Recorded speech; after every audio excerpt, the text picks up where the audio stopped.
Welcome to my YouTube channel. प्यारे बच्चों, आज मैं एक बार फिर आपके समक्ष एक नई वीडियो लेकर उपस्थित हूँ। आज इस वीडियो में हम वाक्य और वाक्य के भेदों की चर्चा करेंगे। वाक्य के बारे में जानने से पूर्व यह जान लेना ज़रूरी है कि वाक्य का निर्माण कैसे हुआ। तो बच्चों, जब हम कुछ कहना चाहते हैं तब हमारे मुख से कुछ ध्वनियाँ यानी कि आवाज़ें निकलती हैं, जिन्हें मिलाकर कोई भी शब्द बन सकता है। ये ध्वनियाँ वर्ण कहलाती हैं। वर्ण वे हैं जिनके टुकड़े नहीं किए जा सकते हैं। वर्ण भी दो प्रकार के हैं, स्वर और व्यंजन। इन्हीं स्वरों और व्यंजनों के मेल से शब्द बनते हैं। शब्द जब वाक्य में प्रयुक्त हो जाते हैं तो वे वाक्य कहलाते हैं। यानी कि शब्द जब व्यवस्थित रूप से प्रयोग किए जाते हैं तो वे क्या कहलाएंगे? वाक्य कहलाएंगे।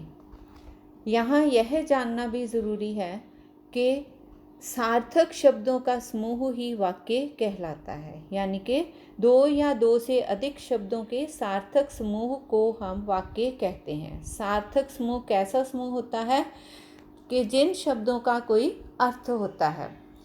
सार्थक और निरर्थक दो प्रकार के शब्द होते हैं। जैसे हम बोल रहे हैं रोटी वोटी। रोटी शब्द जो है वो सार्थक शब्द है जिसका अर्थ है। वोटी जो है वो कोई शब्द नहीं है, निरर्थक शब्द है, उसका कोई अर्थ नहीं है। उदाहरण के रूप में सत्य से विजय होती है। सत्य से विजय होती है, ये अलग अलग शब्द हैं। इन शब्दों को हमने व्यवस्थित रूप से यानी कि क्रम अनुसार, पद क्रम के अनुसार जो है हमने वाक्य में संजोया है, जिससे हमें एक अर्थपूर्ण वाक्य मिला। यह एक वाक्य है क्योंकि इसका पूरा अर्थ निकलता है। तो आइए जानते हैं वाक्यांश के बारे में। शब्दों के ऐसे समूह को जिसका अर्थ तो निकलता है किंतु पूरा अर्थ नहीं निकलता, वाक्यांश कहते हैं।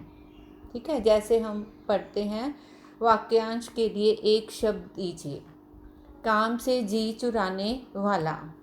ठीक है, तो हमें जो है वो वाक्य का एक अंश है, तो हम पहचान जाते हैं कि काम से जी चुराने वाले को हम क्या कहेंगे? कामचोर ही कहेंगे। बहुत बोलने वाला, बहुत बोलने वाला जो है वो कौन होगा? वाचाल। ठीक है, जो ज़्यादा बोलता है, वो वाक्य का एक अंश है। उससे हम अर्थ तो समझ जाते हैं, लेकिन संपूर्ण रूप से जो है क्या कहा जा रहा है वहाँ पर वो हमें स्पष्ट नहीं होता है। उदाहरण के रूप में दरवाजे पर कौन है, या हम उसके बारे में क्या कहना चाहते हैं वो हमें स्पष्ट नहीं होता। केवल इतना समझ जाते हैं कि दरवाजे पर जो है कोई है, उसकी ओर इशारा हमारा होता है। कोने में, वृक्ष के नीचे। ठीक है, तो वृक्ष के नीचे कुछ भी हो सकता है। कोई आदमी बैठा है, जानवर बैठे हैं, व्यक्ति बैठे गप्पे हाँक रहे हैं। ठीक है, तो वो संपूर्ण वाक्य कहलाएगा। लेकिन ये क्या है? वृक्ष के नीचे, ये वाक्य का अंश है।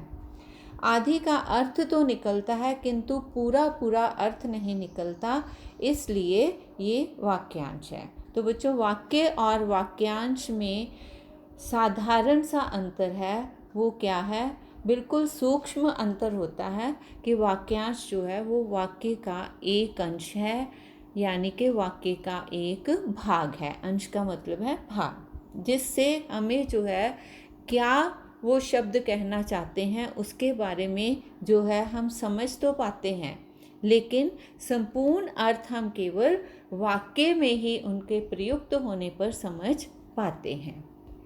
ठीक है बच्चों, तो आइए आगे पढ़ते हैं। हम वाक्य के कितने अंग हैं, यानी कि वाक्य के कितने भाग हैं। तो जैसे कि बच्चों आप जो है अंग्रेज़ी में भी पढ़ते हैं कि there are 2 types of sentences, right? And those are subject and predicates. ठीक है, तो यहाँ पर जैसे कि अंग्रेज़ी में सब्जेक्ट और प्रेडिकेट होते हैं, उसी तरह से ही हिंदी में वाक्य के दो भाग हैं, दो अंश हैं, दो अंग कहलाते हैं, या दो भागों में इस वाक्य को बांटा जाता है। उसमें पहला भाग है उद्देश्य और दूसरा भाग है विधेय। ठीक है, तो आइए जानते हैं उद्देश्य के बारे में। तो उद्देश्य क्या होता है? वाक्य जो है, जैसे मैं बोलती हूँ कि रमा फल खा रही है, ठीक है, तो इसमें रमा जो है वो करता है, काम करने वाला, ठीक है, उसे हम क्या बोलते हैं? कर्ता। ठीक है, तो वो क्या काम कर रही है? फल खा रही है। ठीक है, तो उसका कार्य है वो क्या है? फल खाने का। ठीक है, तो उद्देश्य जो है उसमें कर्ता का विस्तार होता है। ठीक है, उसमें मुख्य रूप से जो है कर्ता क्या कर रहा है उसके बारे में बताया जाता है, कर्ता के बारे में बात होती है। राम ने रावण को मारा, उदाहरण के रूप में राम ने रावण को मारा। इस वाक्य में कर्ता कौन है? राम। अब उस कर्ता का विस्तार क्या है? उसने क्या किया? वो किससे हमें चिन्हित होता है? ने कारक से, वो उसका विस्तार है। रावण को मारा, ठीक है, तो ये रावण को मारा, ये क्या है? ये काम कर्ता ने किया। कर्ता कौन था? राम। उसने कौन सा काम किया? रावण को मारा, यानी कि विधेय है, वो उसका कार्य है जो उसने किया। ठीक है बेटा, तो आइए बढ़ते हैं विधेय की ओर। विधेय क्या है? कर्ता के विषय में जो कुछ कहा जाए उसे विधेय कहते हैं, अथवा कर्ता तथा कर्ता के विस्तार के बाद जो कुछ भी शेष रहता है। अब शेष क्या बचेगा? वाक्य में क्रिया आएगी। ठीक है, तो यानी कि क्रिया, और क्रिया का जो विस्तार होता है वाक्य में, वह क्या कहलाता है? वह विधेय कहलाता है। मेरा भाई प्रशांत धार्मिक पुस्तकें अधिक पढ़ता है। ठीक है बेटा, तो इस वाक्य में उद्देश्य क्या है? मेरा भाई प्रशांत जो है वो उद्देश्य है। क्लियर है? जिसके बारे में बात हो रही है। मुख्य रूप से इसमें कर्ता कौन है? प्रशांत, जिसके बारे में बात हो रही है। मेरा भाई जो है वो कर्ता का विस्तार है। क्लियर है? किसका विस्तार है? कर्ता का। ठीक है बेटा, तो विधेय इसमें कौन सा है? धार्मिक पुस्तकें अधिक पढ़ता है। पढ़ता है क्रिया है, तो उसका विस्तार क्या है? धार्मिक पुस्तकें पढ़ना। तो दोनों में जो है उद्देश्य और विधेय में क्या अंतर है कि उद्देश्य जो है वो वाक्य के पूर्व भाग में आता है बेटा, ठीक है, और दूसरा जो है उसके अंतर्गत कर्ता और कर्ता का विस्तार आते हैं, यानी काम करने वाला उसमें गिना जाता है। दूसरा है विधेय। ठीक है, तो विधेय में जो है कर्ता और कर्ता का विस्तार जो है वो क्या काम करता है, यानी कि कौन सी क्रिया की जा रही है।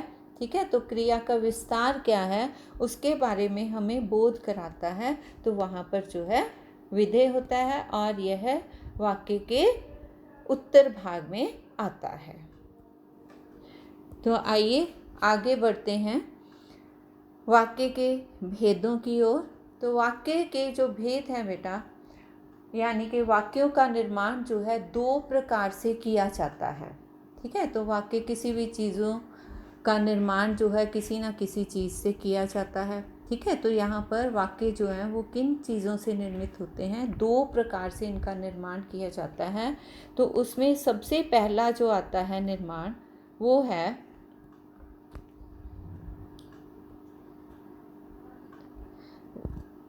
है अर्थ के आधार पर वाक्य। ठीक है, तो अर्थ के आधार पर जो है 8 प्रकार के वाक्य हैं। ठीक है, तो सबसे पहले हमारे आते हैं विधानवाचक वाक्य। यहाँ पर हम इनके बारे में संक्षिप्त जानकारी ही लेंगे। तो विधान वाक्य, जिन्हें के अंग्रेज़ी में हम साधारण वाक्य, सिंपल या असर्टिव सेंटेंसेस भी कहते हैं। ठीक है बेटा, तो विधान वाक्य के अंतर्गत जो है जो वाक्य होता है वो सीधा और सरल ही होता है। जैसे मैं विद्यालय जाता हूँ, सूर्य पूर्व दिशा से निकलता है, ऐसे वाक्य जो हैं इसके अंतर्गत आते हैं।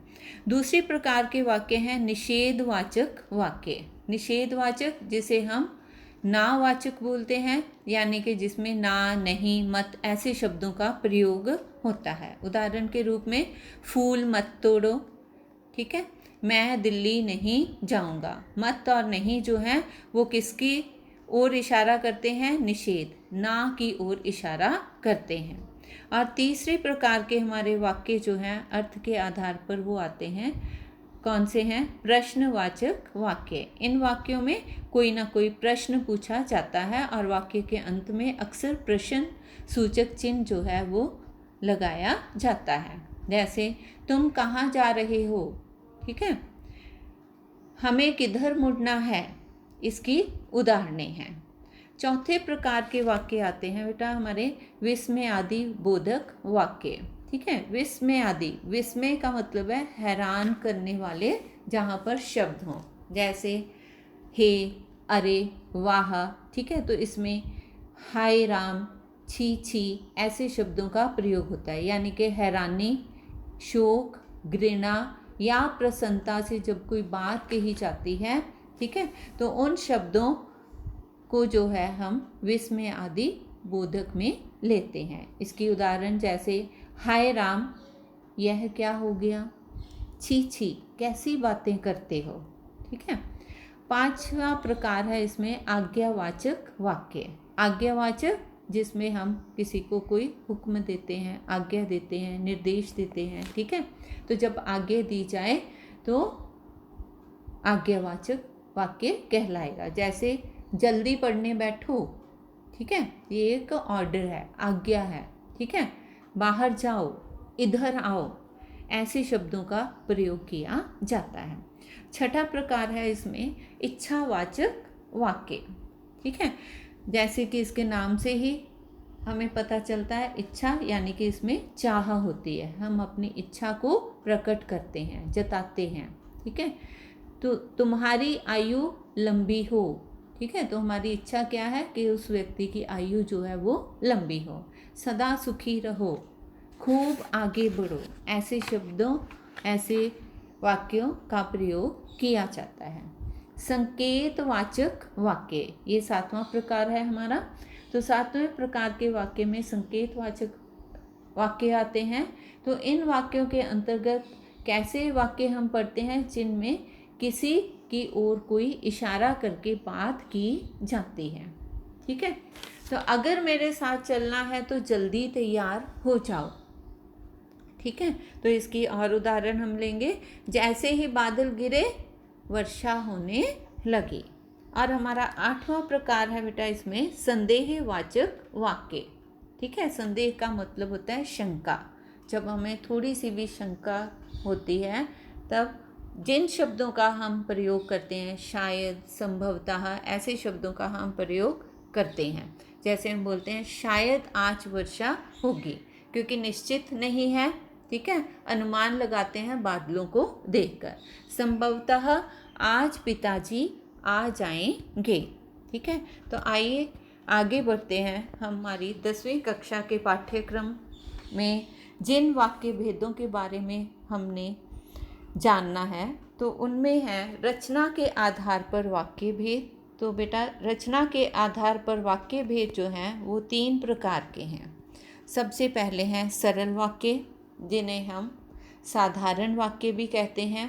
अंग्रेज़ी में इन वाक्यों को हम जो है सिंपल सेंटेंसेस भी बोलते हैं, ठीक है। दूसरे हैं हमारे मिश्र वाक्य, ठीक है, तो इन्हें जो है हम अंग्रेज़ी में कॉम्प्लेक्स सेंटेंसेस के नाम से जानते हैं। और तीसरे प्रकार के जो वाक्य हैं वो हैं हमारे संयुक्त वाक्य, जिन्हें हम अंग्रेज़ी में कंपाउंड सेंटेंसेस के नाम से जानते हैं। तो आइए सबसे पहले हम जानते हैं सरल वाक्य के बारे में, ठीक है। तो सरल वाक्य, जिन्हें जो है साधारण वाक्य भी कहा जाता है, इन वाक्यों में एक ही उद्देश्य होता है और एक ही विधेय होता है, यानी कि काम करने वाला कर्ता एक होता है और दूसरा उसके द्वारा किया गया काम जो है वो भी एक ही होता है। ठीक है, तो जिन वाक्यों में एक उद्देश्य और एक विधेय हो उन्हें सरल या साधारण वाक्य कहते हैं। जैसे पिताजी पत्र लिख रहे हैं। किसके द्वारा पत्र लिखा जा रहा है? पिताजी के द्वारा। पिताजी यहाँ पर क्या है? कर्ता है। ठीक है, तो कर्ता क्या काम कर रहा है? पत्र लिख रहा है। तो काम उसका हो गया पत्र लिखना, तो वो क्या है? विधेय है। और पिताजी जो है शब्द वो क्या है? यहाँ पर उद्देश्य है।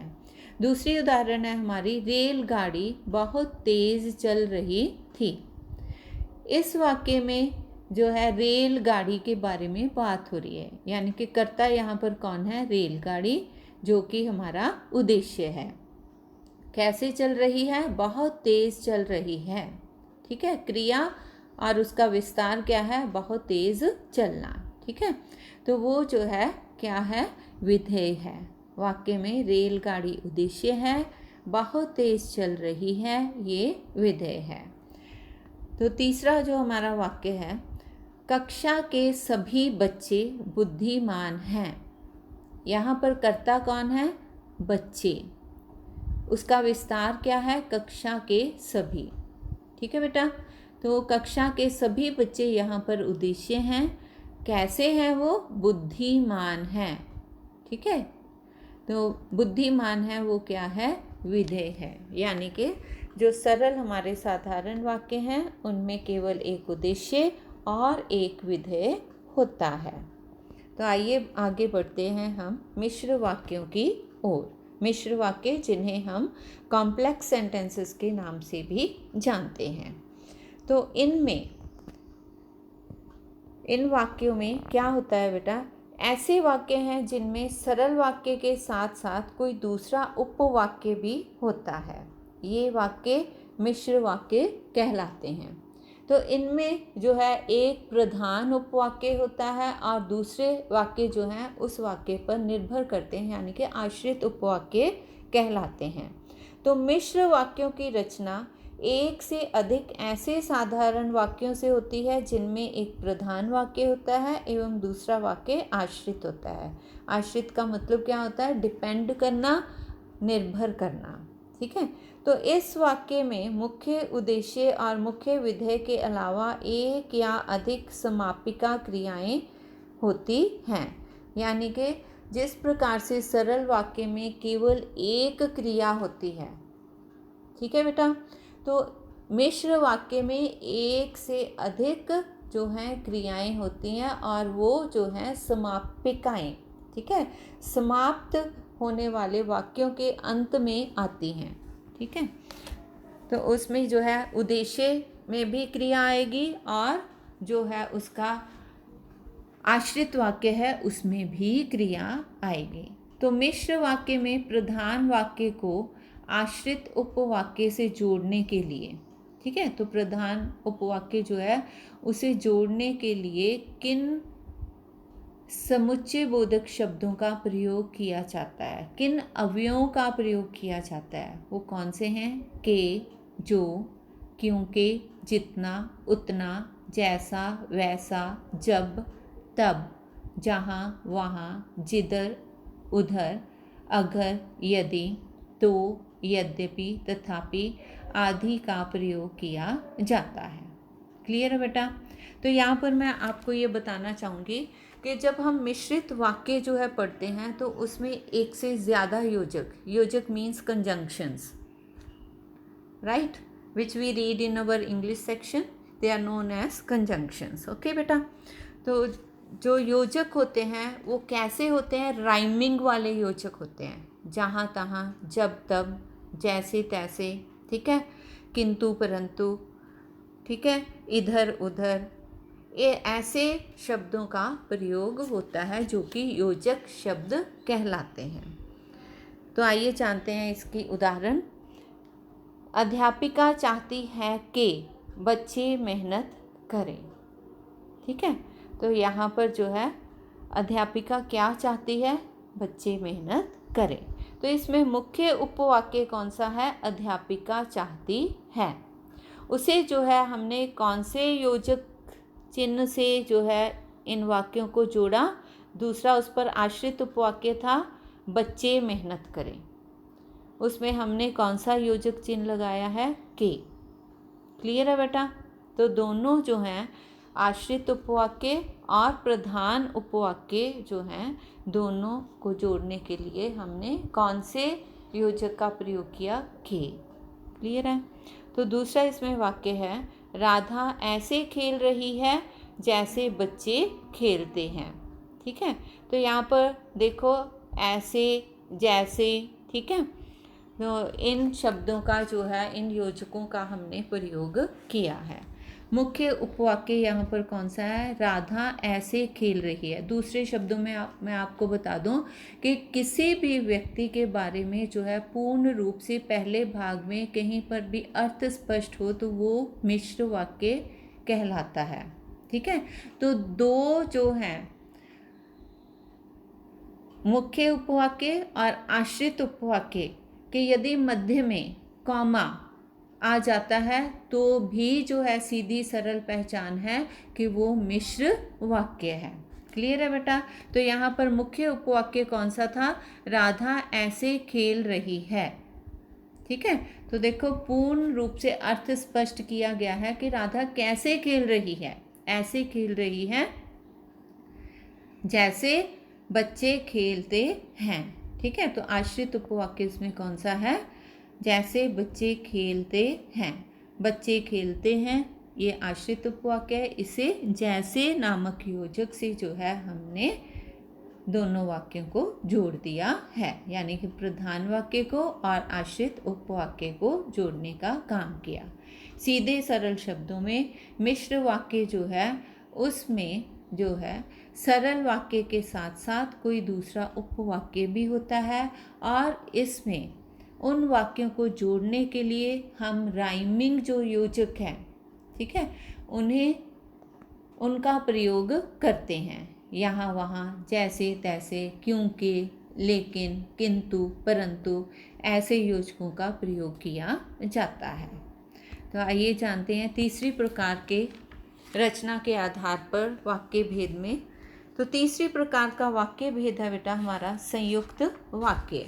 ठीक है, संयुक्त वाक्य जिसे हम अंग्रेजी में कंपाउंड सेंटेंस भी बोलते हैं। And what is the compound sentence?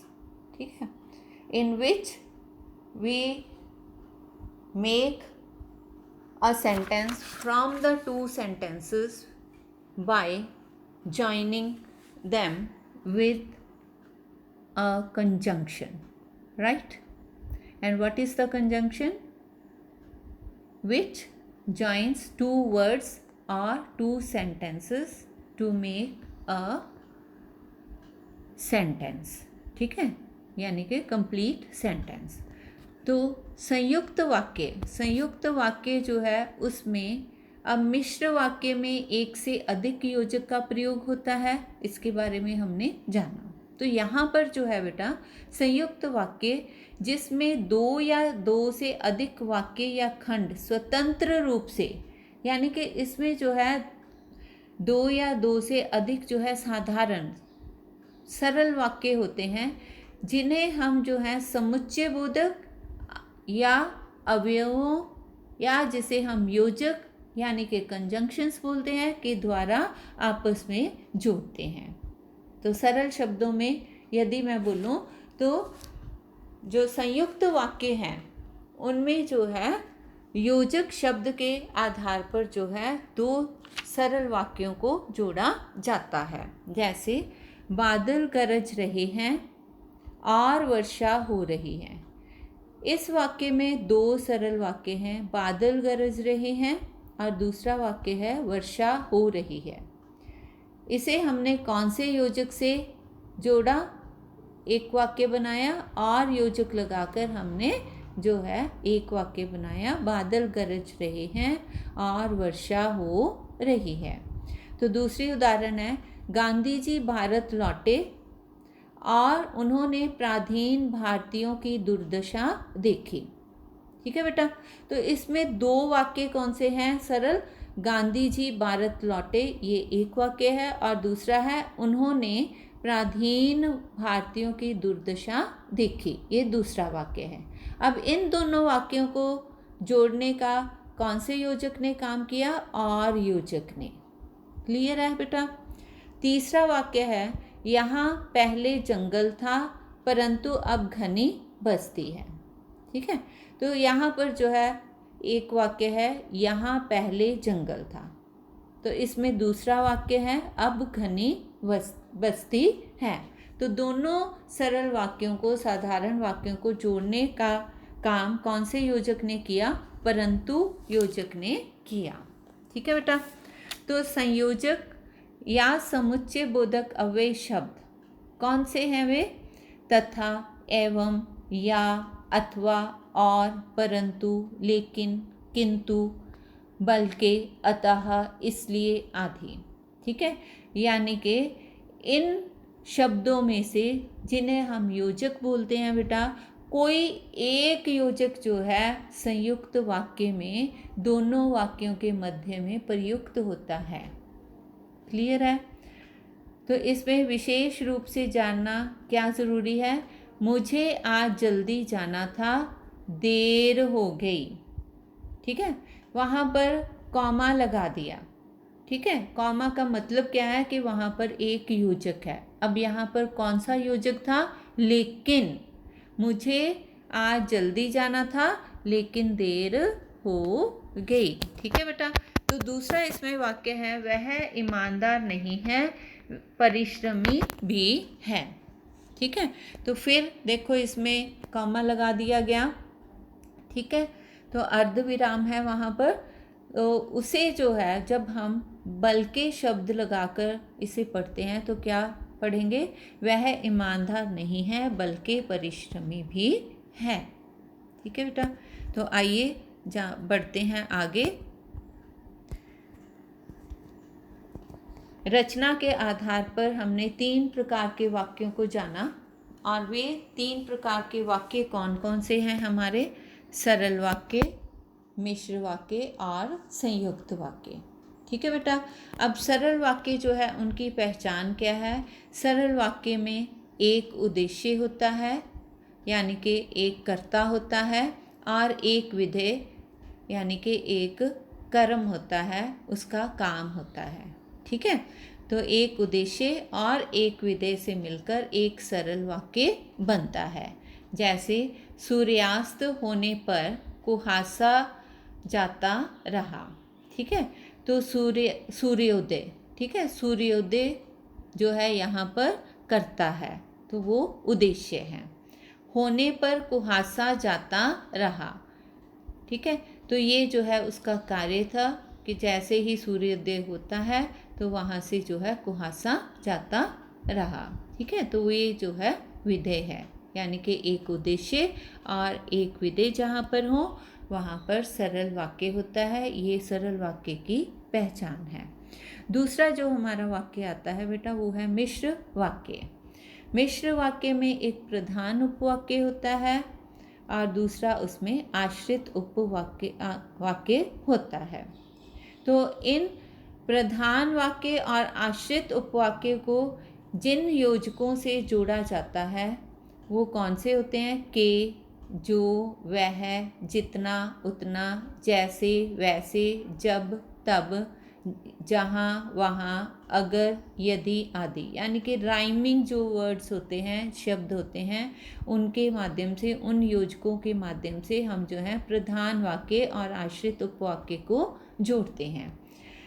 उदाहरण के लिए, जैसे ही सूर्योदय हुआ वैसे ही कुहासा जाता रहा।